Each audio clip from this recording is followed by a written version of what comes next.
students and welcome to the class. I am your history teacher Manoj Arora. Today we will be studying the next part of the chapter, that is Bhakti Sufi traditions. Before I start the chapter, I hope you all will be fine at your homes, taking care of your family as well as yourself.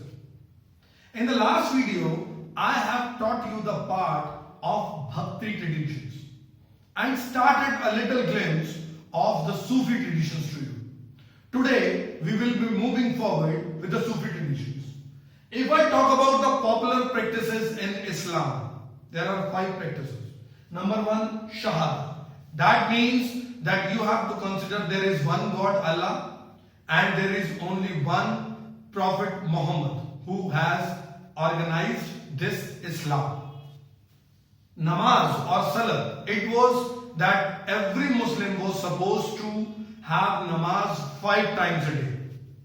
Zakat, that means you have to give alms to the poor, that is charity. Saum, that means you have to keep fasting in the month of Ramzan. Then Hajj, people are supposed to go to Makkah for Hajj once in their lifetime. Now, as this Islam went on, even it also got divided into various sections, various parts, and that was Shias and Sunnis. After that, Khojas, a branch of Ismailis, a Shia sect, they had maintained or tried to come up with new concepts. They had written many compositions in the local languages, that Multani, Sindhi, Kutchi, Hindi, Gujarati, and there were so many local languages in which they had written their compositions. The Arab Muslims had settled near the Malabar coast. Now this example is one of the best examples that how the universal faith gets assimilated with the local traditions. These Arab Muslims settled near the Malabar coast and they accepted the matrilineal residence and matrilineal as their own culture. Even in the making up of the mosque in those areas, you could see the local traditions being followed. But at the same time, there were certain things which would not be compromised at all. That the manifestation towards Makkah. While praying, a person, a Muslim, has to face towards Makkah, and the minbar and mihrab were placed according to that. So there were certain universal traditions which were not changed at all, whereas there were certain things which got assimilated into this, and that's why it shows the universal faith got assimilated with the local traditions. From 8th to 14th century, the term Musalman was never used. How the people tried to name the various tribes? Why was the term Hindu used?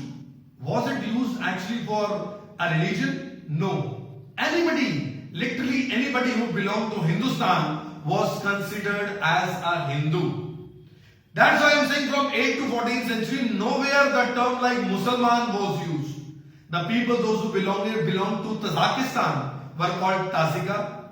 Those who belonged to Persia, they were called Parishka. Those who the Turks and Afghans were known as Shakas. The Greeks, they were called Yavanas, and so on. So people were recognized by the places they lived and not on the basis of the religion they followed. And Hindu was also not used in the connotation with the religion, rather it was used as a place.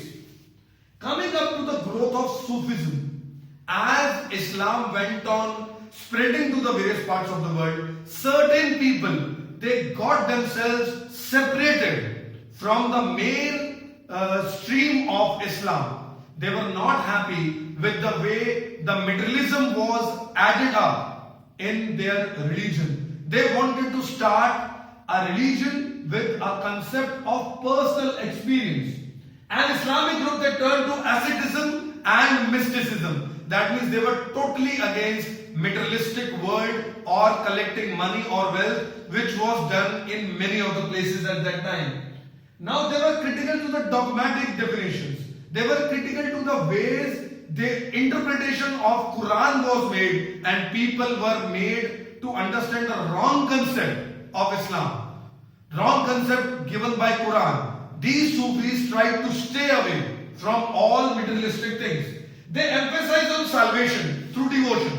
They talked about love to God, about singing, about being immersing yourself, immersing oneself in the devotion of God and getting God through personal experience rather than having any kind of mediator.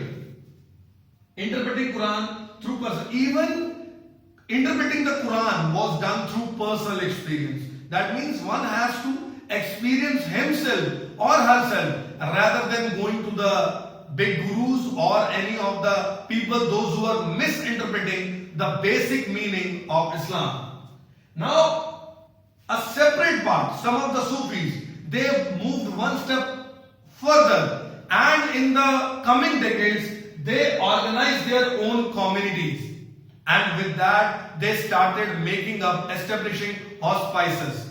In the hospices, there would be one head who will be called Peer, Murshid, Wali, Guru, whatever you want to. He would be the head and he would be initiating the disciples. He would be enrolling the disciples and appointing the next successor after him. That's why the word silsila is being used. Silsila means chain. Who is going to be the next successor, and on and on and on. And the rules for spiritual conduct. How a lay person was going to talk to the murshid. How the inmates, those who are living in the khanqahs, how they would talk to each other. The rules and regulations were initiated by the murshid, who was the head of the khanqah. Khanqah would be considered as a place where this murshid or peer or wali would try to meet the common people, and they would remain away from materialistic world to such an extent that these walis showed their public image. They were so good that they remained away from the materialistic world. It automatically attracted a number of people towards silsila, towards the khanqahs. For today we will do this much only. I hope you must have understood this chapter. I request you to read NCERT books for sure in order to get good marks. NCERT is a must. If you get any problem, do let me know in the comment box. The school is arranging the morning sessions. You can come there daily and you can ask the problems there also. Please do like and subscribe my channel if you have not subscribed yet. At the same time, I would request you to hit the bell icon. And while you go in the comment box, please write your name, class, section and roll number so that we may come to know that you have seen the video. Thank you very much. God bless you.